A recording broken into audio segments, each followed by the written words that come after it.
Levítico, capítulo 20, versículo 7.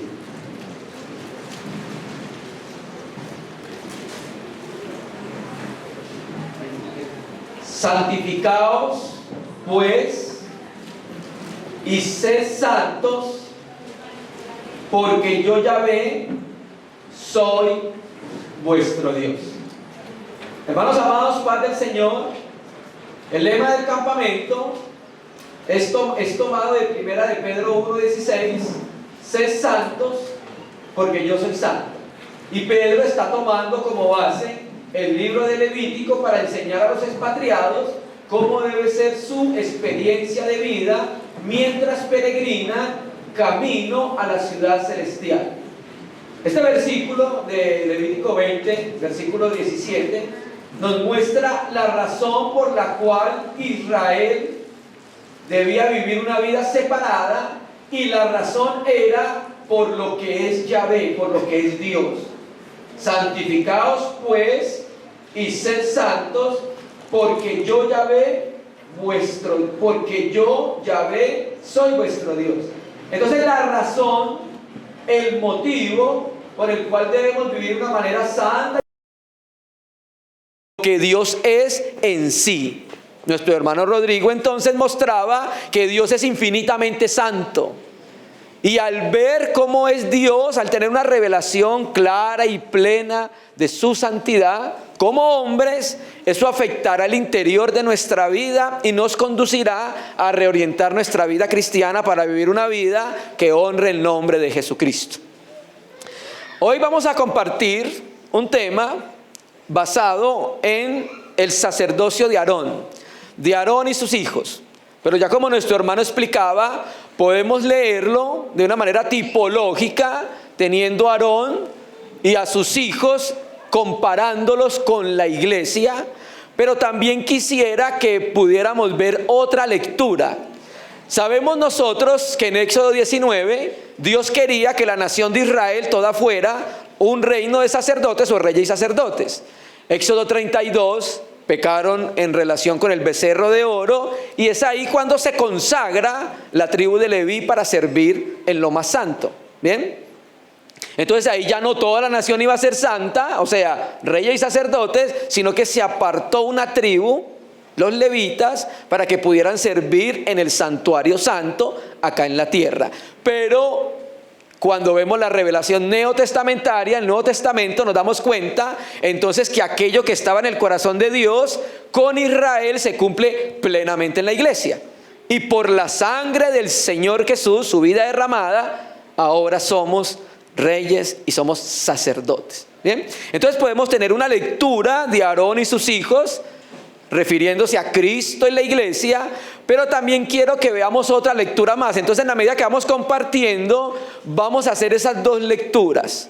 Vamos a aplicarlo a la iglesia en general, porque por tipología se ve esa realidad, sin lugar a duda, pero también quiero que apliquemos a Aarón y sus hijos a los hermanos que Dios ha llamado como pastores, como ancianos, como obispos, que tienen un liderazgo espiritual en medio de la casa de Dios. Quiero que hagamos esas dos aplicaciones. ¿Bien? Vamos a ir a Éxodo 28, va a ser nuestro texto base. Y como decíamos entonces, podemos ver desde una óptica espiritual tipológica lo relacionado con Aarón, con sus hijos y los sacrificios. En 2 Corintios 3, Pablo nos muestra que a Moisés se puede leer de dos maneras. 2 Corintios 3. A Moisés se puede leer con velo o sin velo. ¿Lo han leído? Ustedes pueden, como cristianos, podemos leer acercándonos a Moisés sin velo, o sea, el Espíritu Santo descubriendo la revelación de Jesucristo en Moisés, porque recuerden lo que dijo el Señor Jesús a los fariseos: si ustedes le creyeran a Moisés, si le creyeran a Moisés, me creerían a mí, porque de mí escribió él. Entonces nosotros podemos leer a Moisés sin velo, con el Espíritu Santo, viendo las realidades de Jesucristo y su obra y la iglesia, o el cristianismo puede leer a Moisés como lo leían los judíos. Los leían con un velo puesto en el entendimiento, lo leían cada 8 días en la reunión de día de reposo, pero no tenían percepción de quién estaba hablando Moisés o de lo que estaba hablando Moisés. Bien, entonces podemos leerlo sin velo o con velo. Podemos leerlo desde el Espíritu en la iglesia, o podemos leer a Moisés con velo. Entonces vamos a pedirle al Señor que nos ayude a poder leerlo sin velo, desde el Espíritu, con la iglesia, en Cristo, y poder percibir entonces algunas de estas realidades que son aspectos muy prácticos para la iglesia en todos los tiempos. Bien, vamos entonces a Éxodo 28, versículo, inicialmente vamos a leer el 1, 2, 3, 4. Éxodo 28, versículo 1. Harás llegar delante de ti a Aarón, tu hermano, y a sus hijos consigo de entre los hijos de Israel, para que sean mis sacerdotes, a Aarón y a Nadab, a Abiú, Eleazar e Itamar, hijos de Aarón. Y harás vestiduras sagradas a Aarón tu hermano, para honra y hermosura. Y tú hablarás a todos los sabios de corazón, a quienes yo he llenado de espíritu de sabiduría, para que hagan las vestiduras de Aarón, para consagrarle, para que sea mi sacerdote. Las vestiduras que harás son estas: el pectoral, el efod, el manto, la túnica bordada, la mitra y el cinturón. Hagan pues las vestiduras sagradas para Aarón tu hermano y para sus hijos. ¿Para qué? Para que me sean sacerdotes. La Biblia textual dice: para que me sirvan como sacerdotes. Éxodo 39, adelante. 39, versículo 1.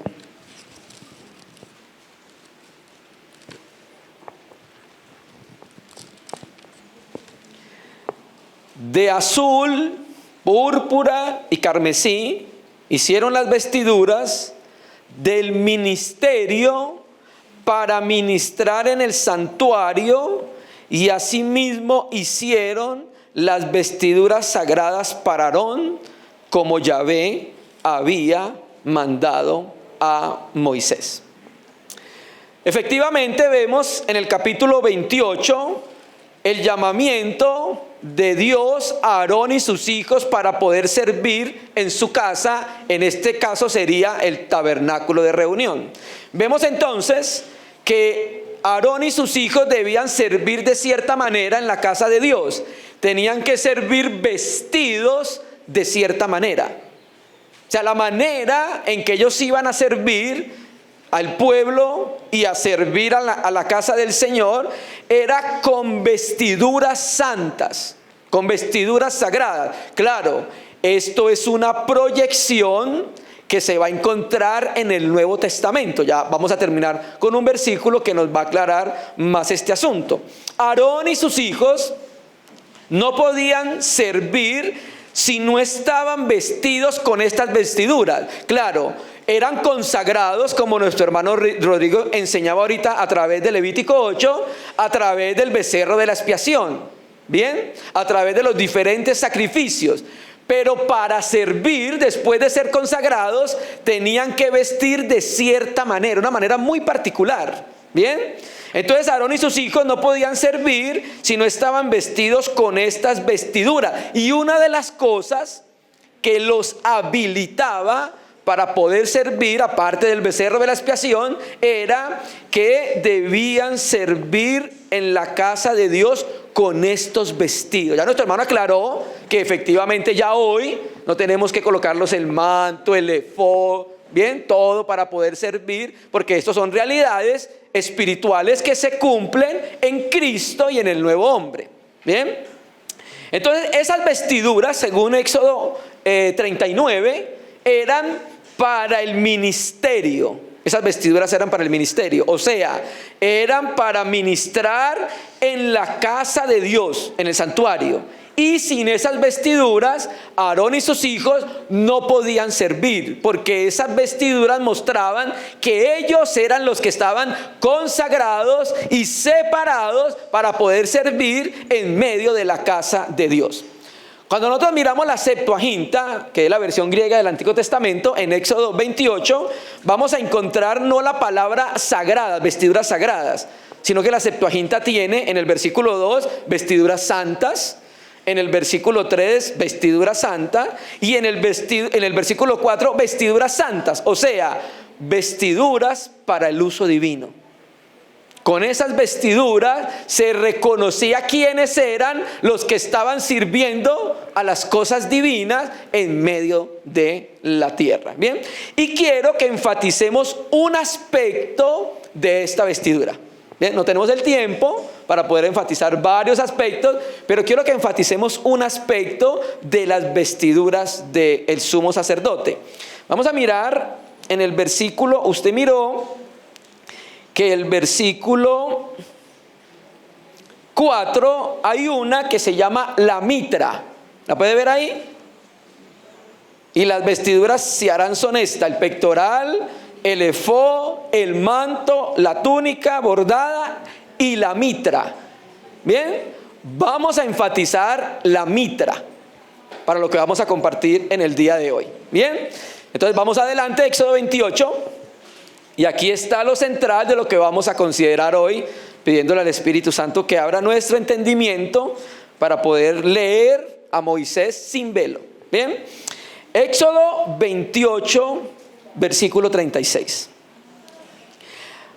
Harás además una lámina de oro fino y grabarás en ella como grabadura de sello: santidad a Yahvé. Y la pondrás con un cordón de azul y estará sobre la mitra, por la parte delantera de la mitra. Cuando usted mira Éxodo 39:30, donde dice diadema y lámina, le llama una diadema santa, apartada, una diadema de oro. Chaplin dice en su comentario que esa palabra hebrea para diadema tiene el sentido de brillo, bien, de esplendor, de brillar, como era de oro. Bien, vamos a llamar la atención a esta diadema que estaba puesta sobre la mitra en la frente de Aarón cuando tenía que servir a Dios y a los hijos en la casa de Dios. Llamo la atención a un aspecto en el versículo 36. Esa lámina tenía un nombre inscrito acá. ¿La pueden ver? Pero mire cómo se tenía que escribir esa frase acá en la frente de la lámina. Mire el 36. ¿Cómo debía ser? Esa lámina, esa inscripción en la lámina, que está hablando de realidades espirituales naturalmente. Cuidado, vamos a ver a algunos de los hermanos ahí, ¿no? ¿Cierto? Está hablando de realidades espirituales, no podía ser pintada. Porque algo cuando es pintado puede ser borrado rápidamente. La frase aquí en la lámina tenía que ser ¿qué? Grabada como se graba en los sellos. O sea, era algo profundo que se grababa ahí en la lámina. No podía ser algo superficial. Era algo que estaba en lo profundo. Por eso el Espíritu Santo insiste que debe ser grabada y no pintada. ¿Para qué? Para que no se borre. Y cuando habla de grabada, habla de que está en lo profundo y que es duradero. ¿Bien? Un primer aspecto. Así debe ser la santidad al Señor. En lo profundo de nuestro ser. Ya nuestro hermano explicaba, eso es algo que está en el interior, no en el exterior. Y mire lo que pasa hoy con ciertos movimientos cristianos. Como no hay realidad interior espiritual, la tienen que crear. ¿Y cómo la crean? Con ciertas vestiduras. Y entonces ya se parece, ¿cierto?, al romanismo con sus vestiduras o a ciertos movimientos que creen que son santos porque desde afuera se ven santos. ¿Bien? Entonces, esto es muy importante. Esto tenía que estar grabado, no pintado, y habla de algo que tenía que estar firme, duradero y profundo, que no se iba a borrar fácilmente en la frente de Aarón. Y la frase que tenía grabado ahí en la lámina de oro era: santidad a Yahvé. Esa frase aparece 2 veces más en Éxodo 39, que está hablando ya cuando se hizo, y en Zacarías 14, versículo 20. Bien, cuando nosotros comparamos esa frase, la Biblia de las Américas dice santidad al Señor. La Biblia textual dice consagrado para Yahvé. La Reina Valera actualizada dice consagrado a Yahvé. El interlineal hebreo español dice santo a Yahvé. La Septuaginta dice santidad del Señor. Y el comentario de Kelly de Lis dice santidad, es decir, toda la santidad a Yahvé. Bien, entonces, hermano, esa inscripción en la lámina indica que el sumo sacerdote era un instrumento espiritual especial en las manos del Señor, usado por Dios para beneficio espiritual del pueblo de Dios y de la congregación de Dios. Mire, ustedes saben que el trabajo del sumo sacerdote en el Kippur, en el día de Yom Kippur, era efectuar reconciliación, era efectuar un sacrificio de expiación, pero era necesario que ese que estaba haciendo esa reconciliación, estaba sirviendo como mediador, era necesario que esa virtud se encontrara en él. El sumo sacerdote debía ministrar al pueblo, servir al pueblo de una manera santa. Debía ser una persona dedicada a Yahvé y a su servicio. Por eso la frase santidad a Yahvé. Avancemos un poquito y ahorita nos devolvemos. 37. Y la pondrás con un cordón de azul y estará sobre la mitra, por la parte delantera de la mitra estará. Bien, entonces, en la mitra era como un turbante que se envolvía blanco acá de lino fino Aarón. Ahí se colocaba en la frente de la lámina y se amarraba aquí con unas tiritas azules, ¿bien? Para que sujetaran la lámina en el frente. ¿Y para qué servía la inscripción de la lámina santidad a Yahvé? Hermano, la lámina no es para Dios. ¿Para quién era? Para el pueblo. Y la lámina no solo era para el pueblo, la lámina era ¿para quién? Para el sumo sacerdote, para él mismo, para indicarle que era un siervo de Dios y no de los hombres, para indicarle y acordarle que Dios es santo y que su servicio a él tenía que ser santo, para indicar que todo el sacerdocio estaba apartado y consagrado para servirle única y exclusivamente a él, para indicarle que los sacerdotes estaban separados de todo lo que no fuera santo, para indicarle que estaban dedicados a su servicio en su casa, para indicarle que nuestro servicio debe tener este sello. Hermano, cuando nosotros servimos a Dios, ojalá se pueda ver en nuestra frente eso, que lo que estamos haciendo es santo al Señor, que trae honor, gloria y alabanza a nuestro amado Señor, hermanos.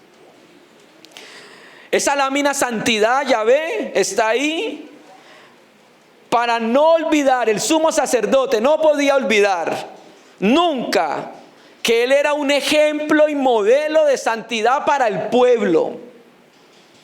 Y el pueblo de Dios necesita ver en el liderazgo espiritual. Cuando me refiero al liderazgo espiritual, estoy refiriéndome a ancianos, obispos, pastores, hermanos que presiden, hermanos responsables. Los hermanos necesitan ver en nuestros hermanos que tienen esas responsabilidades, ese principio ahí en sus frentes, en sus vidas, hermano. Y mire lo importante de eso. En el versículo 37, la lámina se colocaba, 37, por la parte delantera de la mitra. O sea, no estaba acá atrás. La lámina con la inscripción no estaba acá atrás. ¿Estaba dónde? Estaba aquí, hermano. La diadema de oro no se colocaba en la parte de atrás, se colocaba en la parte de adelante. ¿Y por qué en la parte delantera? Porque el Espíritu Santo enfatiza que estaba era adelante. Hubiera dejado solamente que se colocó la mitra sin enfatizar que estaba en la parte delantera. ¿Sabe por qué? Había un único día que el sumo sacerdote se vestía de esa manera. ¿Sabe cuál día era? El día de la expiación. El día de Yom Kippur. Ese día el sacerdote vestía todas sus vestiduras santas una vez al año, en el día de la expiación, ¿bien? Cuando entraba al santo de los santos, ¿bien? Hermano, y es muy revelacional que ese día Israel lo veía con las vestiduras santas y lo veía con la inscripción en su frente. El día que se ofrecía sacrificio por el pecado. Es muy revelacional que ese día era cuando todo el pueblo de Israel, la congregación de Dios, veía en la frente de Aarón esa señal que decía santidad a Yahvé, hermanos. ¿De qué nos habla esto? Uno, de que aunque estamos en un mundo en pecado, en una sociedad en pecado, que está en contra del Señor, Dios quiere encontrar santidad en los que le sirven. Pero esos que le sirven deben ser ejemplo para los demás de santidad.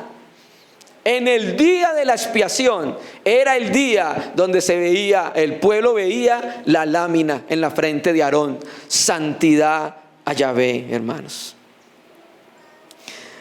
Dios quiere que nosotros, cada uno de nosotros inicialmente, demos ejemplo que somos santos al Señor. Y que se vea en nuestra frente. ¿Sabe qué estamos diciendo? Que se vea en nuestra vida. Que se vea en nuestro actuar. Que se vea en nuestro pensar, hermanos. No esconder cuán santo es Dios. Hay veces, hay hermanos, lastimosamente, que no debería ser así, en vez de ser un testimonio de Cristo, son un contratestimonio de Jesucristo. Y tienen a Jesucristo, pero muy en el fondo. Porque no se ve en sus relaciones, en su vida, en su matrimonio, hermanos. Santidad a Yahvé. ¿Qué nos enseña eso también? Que nuestros pensamientos deben ser santos.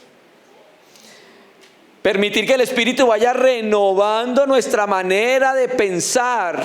Todos los días tenemos nuestra cabeza llena de muchas cucarachas, hermano. Tenemos nuestra mente llena de los pensamientos, hábitos y forma de vivir del antiguo hombre. Muy fuertes. Y necesitamos que Dios nos ayude a limpiar nuestra forma de pensar, de vivir, de ser. Por eso el lema de campamento es sed. Es algo interior, es algo orgánico, es algo que sucede en el centro de la persona. Y cuando el Señor va renovando nuestra manera de pensar, vamos pensando las cosas que son verdaderas, las cosas que son justas, las cosas que son puras, las cosas que son honorables, las cosas que son de buen nombre. Es triste ver a los hermanos que Dios llama a responsabilidades en la iglesia con palabras soeces en su boca. Lo hemos visto. causando una deshonra al nombre de Jesucristo. Increíble. No se ve la santidad de Yahvé en sus frentes, en sus vidas, hermanos. Recuerde lo que significa kadosh y hagios. Apartar algo, separar algo del pecado y consagrarlo para el uso divino. Si hay alguien que debe velar por los intereses de Dios en la tierra, es la iglesia. Y fuimos consagrados para eso, para los intereses de Dios en la tierra. Entonces, mis hermanos, tenemos un llamamiento como cristianos individuales a que se pueda ver en nuestra frente santidad a Yahvé. Pero también tenemos un llamamiento de los hermanos que Dios ha llamado a responsabilidades, a que debemos vivir una vida de consagración delante de la iglesia. Y el Señor dejó esto como enseñanza, o sea, santidad a Yahvé, para la iglesia en todos los tiempos. La marca en la frente de Aarón debe distinguir a los que presiden en su casa. Esa marca debe ser distintiva. Nuestro servicio, nuestra entrega al Señor debe tener ese distintivo en nuestras frentes. Santidad a Yahvé, hermanos. Y es ahí entonces cuando queremos trasladarlo a la revelación del Nuevo Testamento y queremos también trasladarlo a nuestros hermanos que Dios ha llamado como ancianos, como pastores y obispos. Porque sin lugar a duda, el sacerdocio de Aarón hablaba del liderazgo espiritual que ellos ejercían en la nación de Israel, independientemente si eso era lo que Dios quería inicialmente o no. Bien, Dios quería que todos fueran sacerdotes, pero Israel pecó, se consagró una tribu, y eso también se puede ver por esa línea. Bien, de que Aarón con sus hijos eran los que servían, eran el liderazgo espiritual en la nación de Israel, así como los reyes eran el liderazgo político de la nación. Y mire que toda la tribu de Leví servía. Aarón con sus hijos, Gerson, Merarí, ¿cierto? Y Coat también servían. Entonces ellos eran los que servían espiritualmente como líderes en medio de la nación de Israel. Entonces quiero que también lo veamos por ese lado, hermanos. Y podamos utilizar las escrituras para poder juzgar de una manera bíblica y justa y sana el liderazgo de la iglesia. Tenemos que aprender a reconocer en el cristianismo la santidad de aquellos que presiden la casa de Dios, hermanos. Vamos entonces al Nuevo Testamento. Vamos a hablar de los ancianos, de los pastores y los obispos, para aplicar esto a una realidad en el servicio en medio de la casa de Dios. Entonces, así como esa inscripción estaba en la frente de Aarón y modelaba santidad para todo el pueblo, se debían encontrar en ellos esas virtudes. Así debe ser el liderazgo espiritual en el Nuevo Testamento, a través de los pastores, a través de los ancianos y a través de los obispos, hermano. Servir de una manera que todos puedan ver que somos santos al Señor. Servir de una manera que pueda ver que todos somos consagrados al Señor. Servir de una manera que todos puedan ver que somos apartados al Señor. Servir de una manera que la iglesia pueda oler a santidad, hermanos. Y cuando está este testimonio en el corazón de la iglesia, es una iglesia que va a avanzar. Mire el caso de Esdras, mire el caso de Nehemías.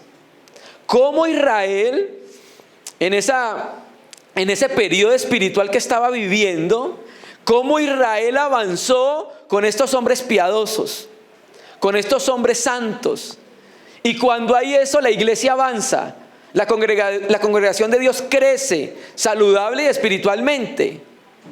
Cuando hay un liderazgo, ancianos, pastores, obispos, cuando está eso en la casa de Dios, la iglesia lo percibe.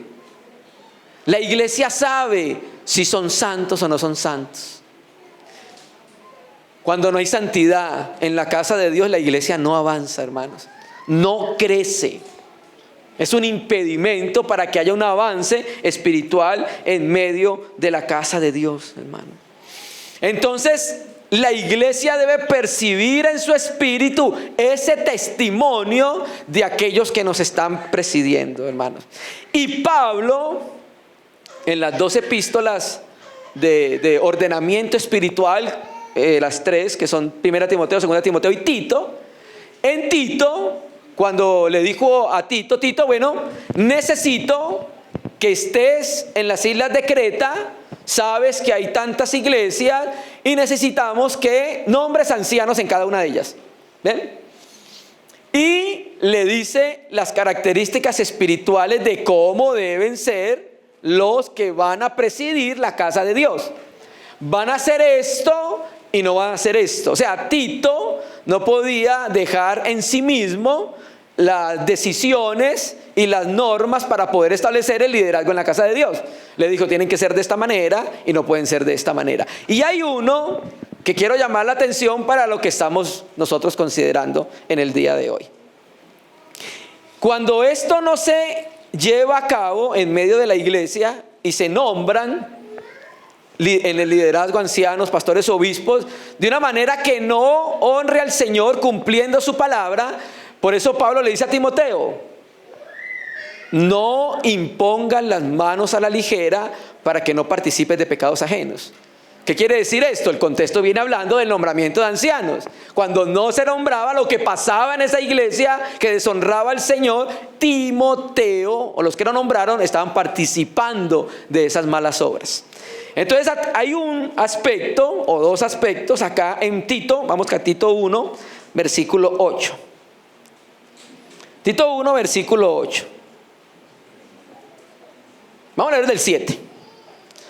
Porque es necesario que el obispo sea irreprensible como administrador de Dios, no soberbio, no iracundo, no dado al vino, no pendenciero, no codicioso de ganancias deshonestas, sino hospedador, ¿qué más? Amante de lo bueno, sobrio, justo y ¿qué más? Santo. Una de sus características para poder servir como anciano, pastor o obispo en la casa del Señor era que debía ser santo. La diadema en su frente. Cuando se iba a nombrar, ya se sabía quién de los hermanos era santo. ¿Por qué? Porque se le veía en su frente santidad a Yahvé. En su relación con su esposa era una relación santa. En su relación con sus hijos era una relación santa. En su relación con el mundo era una relación santa. En su relación con su trabajo, si trabajaba, se vivía de una manera santa que honraba al Señor. ¿Bien? Esa palabra santo no es generalmente la palabra griega que se usa para santo en el Nuevo Testamento. Casi siempre es hagios, siempre, casi siempre. Esta no es la palabra hagios, tiene otro sentido esta palabra. Y esta palabra aparece en Hechos 2:27 cuando dice así, yo sé que ustedes se van a acordar, no permitirás que tu santo vea corrupción. Ahí es esa palabra santo, la misma que aparece acá. Esa palabra, el interlineal que yo tengo traduce leal en santidad. ¿Ven? Leal en santidad. Entonces, la expectativa del Nuevo Testamento era que los ancianos eran reconocidos ¿por qué? Por su santidad, hermanos. Y debemos modelar esa santidad para estimular a la congregación, hermanos. Si tenemos pastores, ancianos, obispos que no son santos, la asamblea no va a ser santa. Porque si el pastor puede, nosotros también podemos. ¿Bien? Mire el ejemplo, mire el impacto sobre nuestros hermanos. ¿Bien? Entonces, la expectativa del Nuevo Testamento, como lo dije ahorita, era que estos hermanos fueran separados. Pero recuerde que no solo tiene una aplicación para el liderazgo espiritual. Esto tiene una aplicación para todos porque estamos hablando de Aarón y sus hijos. No voy a creer que es responsabilidad de los pastores, de los ancianos ser santos. Se lo dejamos a ellos. No. No va a creer que esto es un asunto solamente del liderazgo. Esto es una responsabilidad corporativa. El llamamiento de los cielos desde el trono para todos sus hijos es que todos debemos modelar la santidad. Claro, tiene que estar también en los que están presidiendo. Pero hermano, ojalá cada uno de nosotros podamos leer en la frente de todos nuestros hermanos esto: santidad a Yahvé. Santidad a Yahvé. Amén.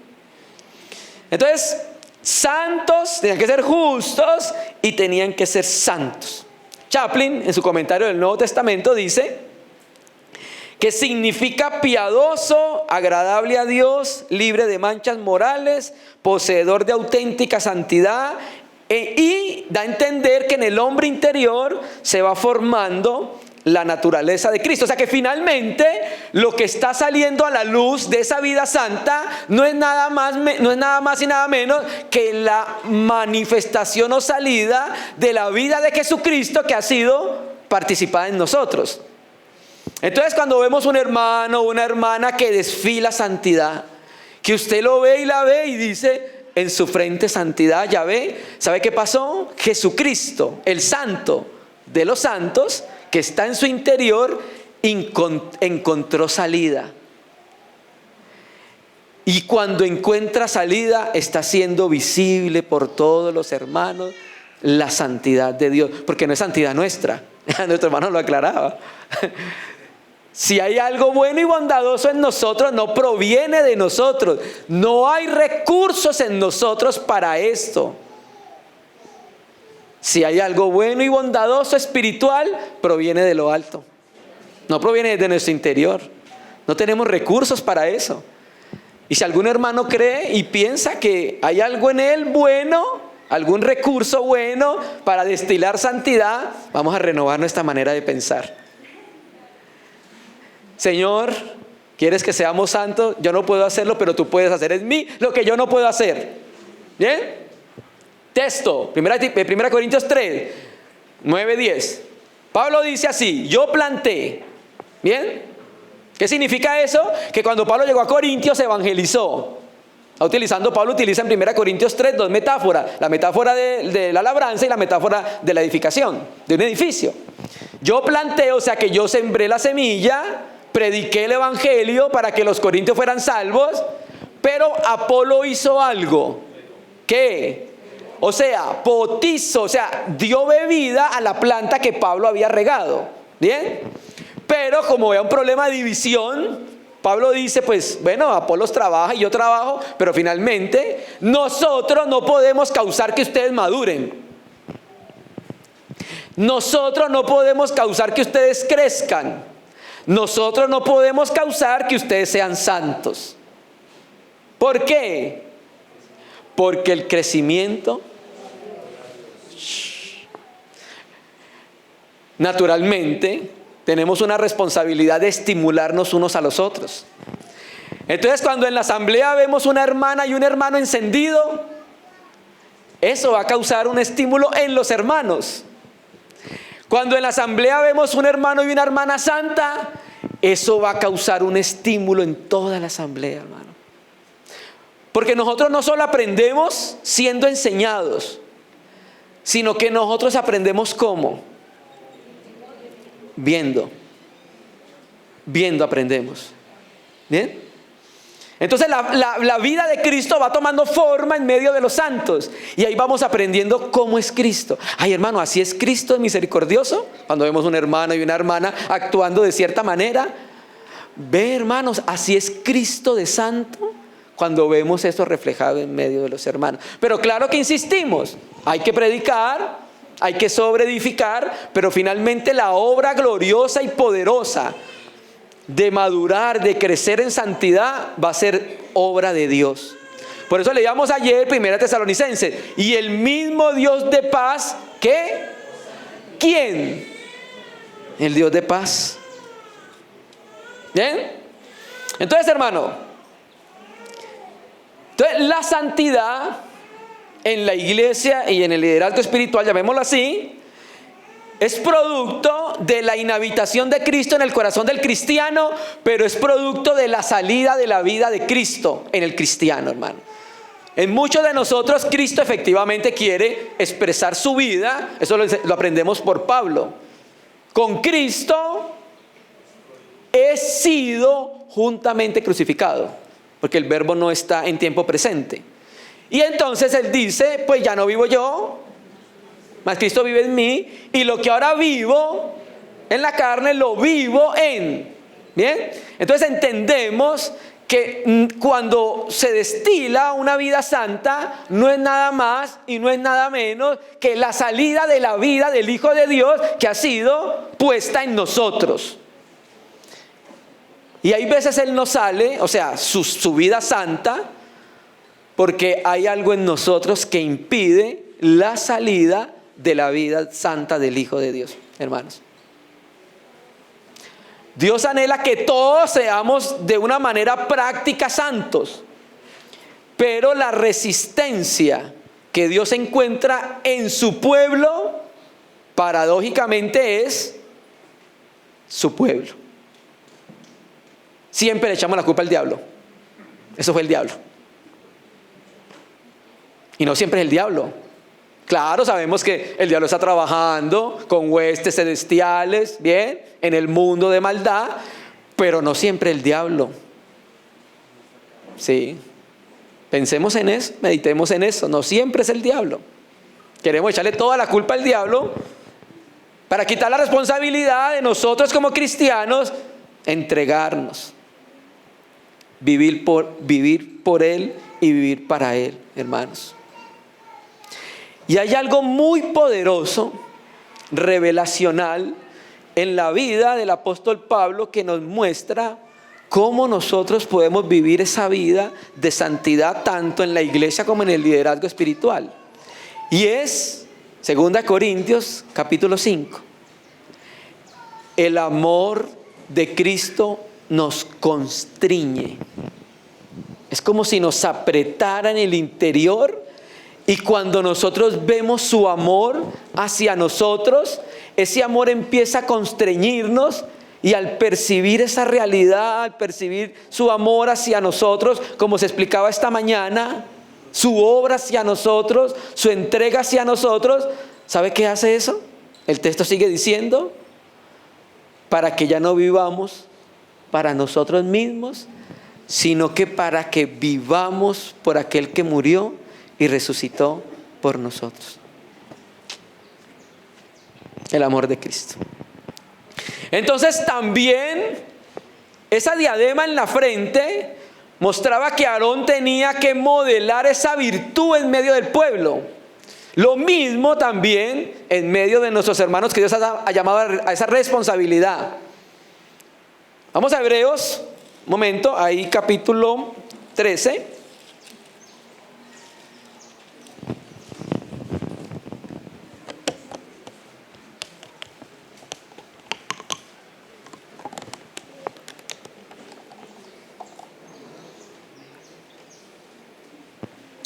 Hebreos capítulo 7.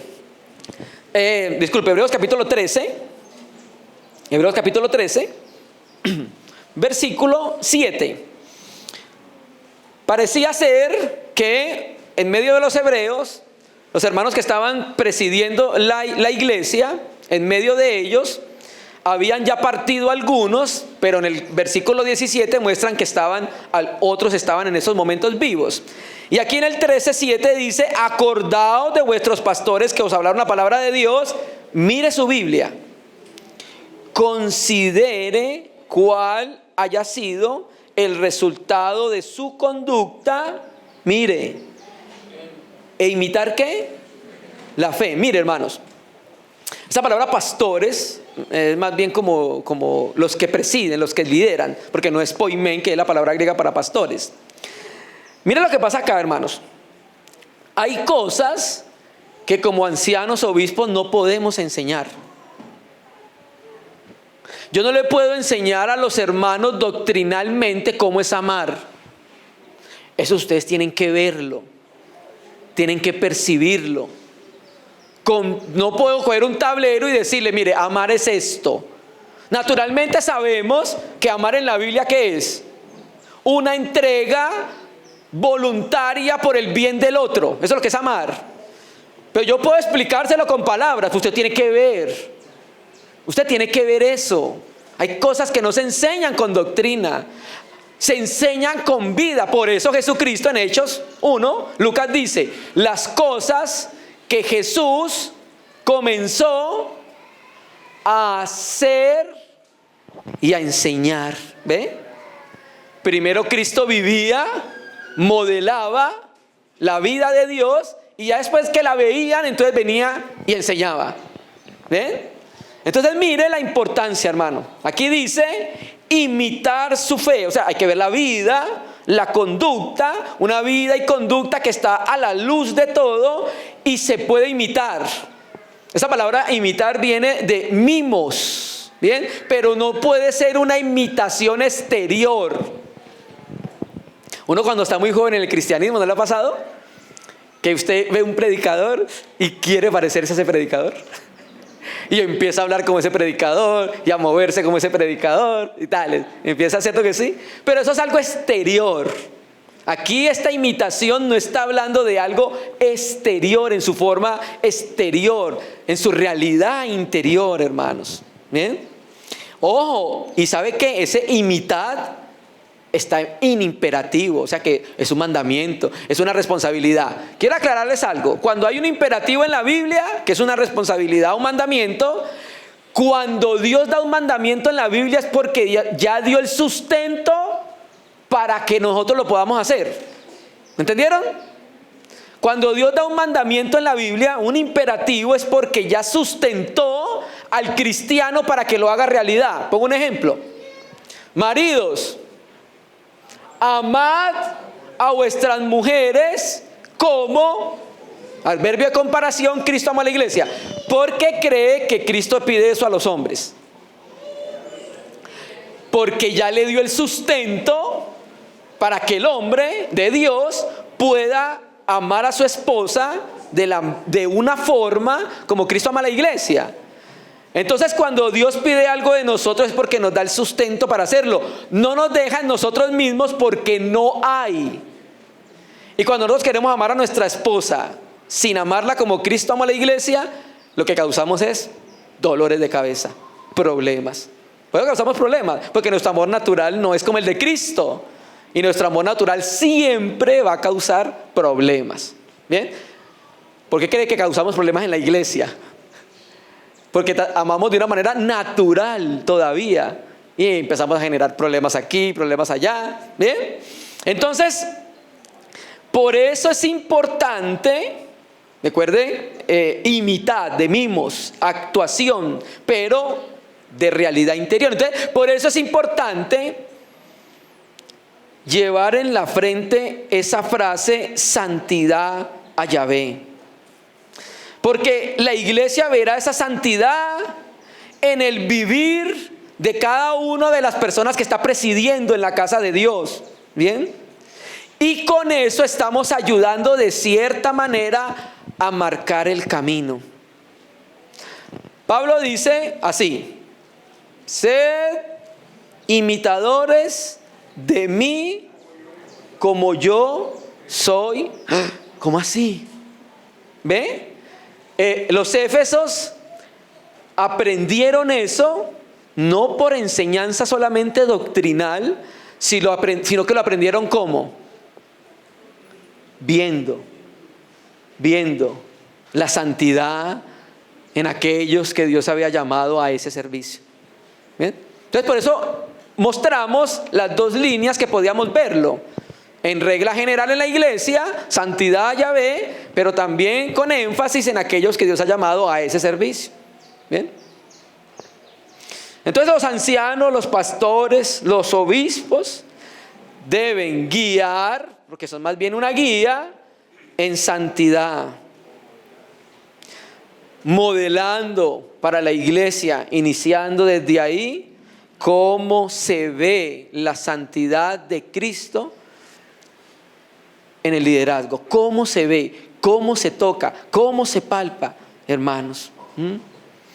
Por eso, nuestros hermanos que tienen ese llamamiento deben tener un carácter vigilante. En muchas iglesias creen que los pastores no son tentados, no tienen pruebas, no tienen luchas, como todos los cristianos, igualiticas.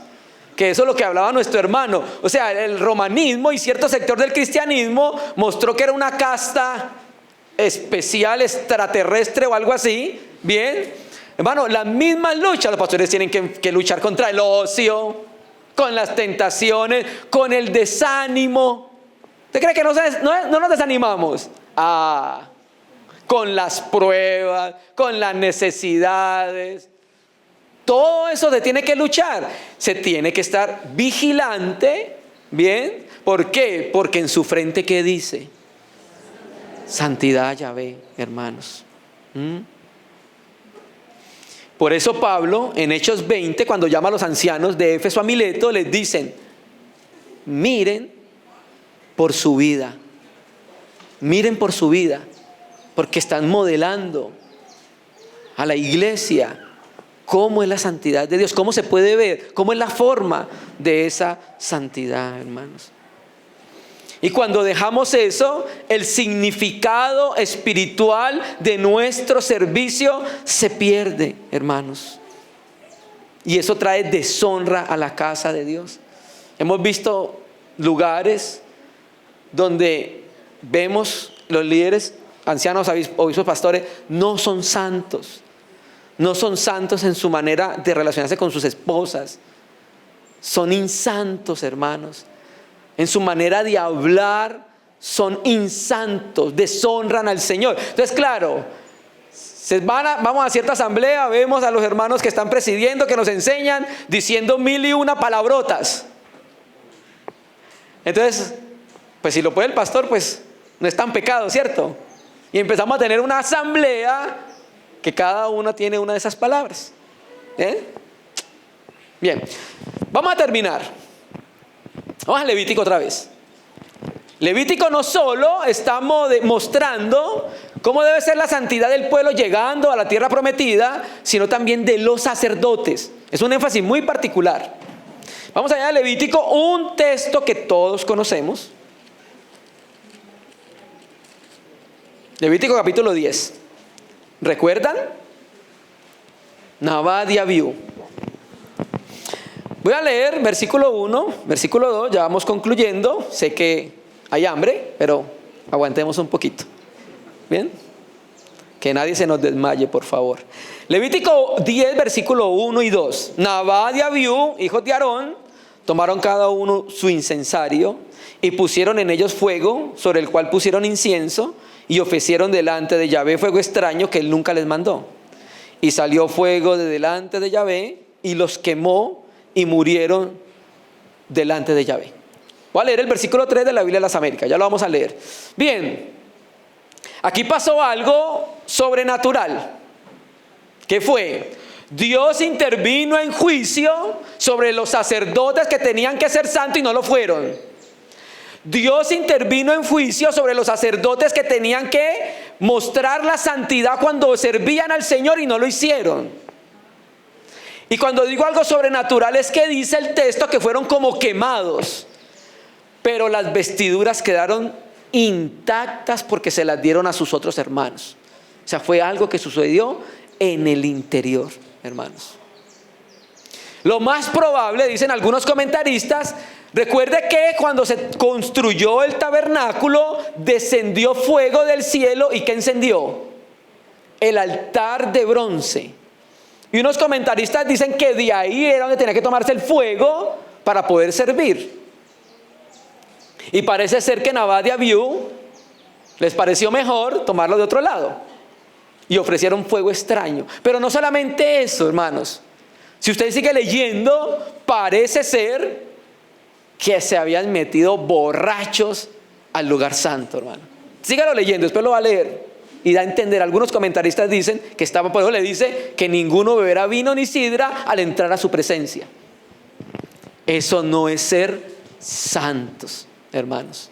Bien, versículo 3, leo de la Biblia textual, dice: entonces Moisés dijo a Aarón: esto es lo que el Señor habló diciendo: como santo seré tratado por los que se acercan a mí, y en presencia de todo el pueblo seré honrado. Y Aarón guardó silencio. ¿Ve? Entonces, hermano, de la misma manera, trasladándolo a la realidad del Nuevo Testamento, los ancianos, los pastores, los obispos que presiden la casa de Dios, no podemos entrar a servir a la casa de Dios de manera irreverente, y en especial delante de su casa, hermanos.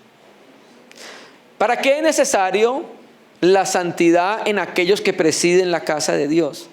Hermano, es necesario que el pueblo, la casa de Dios, aprenda a tener temor a Dios. Temor que se ve en aquellos que están delante presidiendo en medio de la casa de Dios. Y esto es algo que debe cultivarse en nuestra vida todos los días. ¿A qué nos exponemos nosotros día tras día? ¿A qué exponemos nuestro corazón? ¿Qué vemos nosotros? ¿A qué estamos exponiendo nuestros ojos? ¿Usted guarda sus ojos? ¿Usted a qué se expone sus oídos? ¿Qué oye en sus oídos? ¿Cosas santas? ¿Qué ven sus ojos? ¿Qué pensamos nosotros? Eso es algo que tiene que ser cultivado por el poder del Espíritu Santo en nuestra vida, hermanos. Y cuando Dios no es honrado en los que presiden, no va a fluir la vida espiritual en ellos y tampoco en medio de la asamblea. Y si queremos que Dios nos use, debemos ser utensilios santos, como dice 2 Timoteo y como dice el Antiguo Testamento, hermanos. ¿Bien? Terminemos con Efesios, capítulo 4, versículo 22. Usted sabe que uno de los temas fundamentales de la epístola a los Efesios es la iglesia, Cristo con la iglesia. ¿Bien? Presenta a la iglesia como el poema de Dios, luego presenta a la iglesia como un guerrero allá con la armadura, lo presenta como un nuevo hombre, bueno, etcétera, etcétera. Quiero que leamos el 22 de Efesios, capítulo 4, versículo 22. En cuanto a la pasada manera de vivir, despojados del viejo hombre que está viciado conforme a los deseos engañosos, y renovados en el espíritu de vuestra mente. 24, ¿qué dice? Vestíos del nuevo hombre, creado según Dios, en la justicia y ¿en qué? De la verdad. ¿Se da cuenta que en los dos versículos habla de la vida como un vestido? ¿Ve? ¿Ve que el viejo hombre hay que desvestirse? Es una de las palabras favoritas de Pablo, viejo hombre, es palaios, antropo. Ese palaios viene de paleontología, cosas antiguas, descubrimientos antiguos. Entonces habla de que hay unas vestiduras que tenemos que quitarnos y ponernos otras. ¿Ve? En la primera, despojados, o sea, quítese las vestiduras antiguas con toda su forma de vivir y ahora póngase unas nuevas. ¿Cuál? Vestidos del nuevo hombre. Recuerda que estamos hablando de las vestiduras de Aarón. Esto es algo de una manera tipológica o figurada que habla del vivir de la persona. Entonces nosotros nos vestimos, tenemos una experiencia práctica de esa vida, de ese nuevo hombre, de esa nueva creación, y ese vivir va a tener características particulares, entre ellas su vestidura. Se le va a ver una diadema en la frente que dice santidad, Yahvé. Se va a ver, hermanos, porque es lo propio de la esfera del nuevo hombre, que una vida santa, hermanos, una vida santa. Sed santos porque yo soy santo. Hay algo orgánico que debe formarse en el corazón de la iglesia, hermanos. Hay algo espiritual y vivo que debe formarse y que debe ser modelado por cada uno de nosotros. Que la iglesia pueda conocer, palpar la santidad de Yahvé, pero también el mundo pueda ver en nosotros que en nuestra frente está escrito santidad a Yahvé. Padre, te damos gracias, Señor, por ayudarnos en nuestro caminar hacia la Nueva Jerusalén. Enséñanos cómo ser santos en tu presencia, Señor. Enséñanos cómo vivir una vida de honra para ti. Y enseña también a nuestros hermanos que has llamado a presidir a tu casa, a que podamos de alguna manera, por el poder de tu Espíritu, modelar tu santidad, Señor.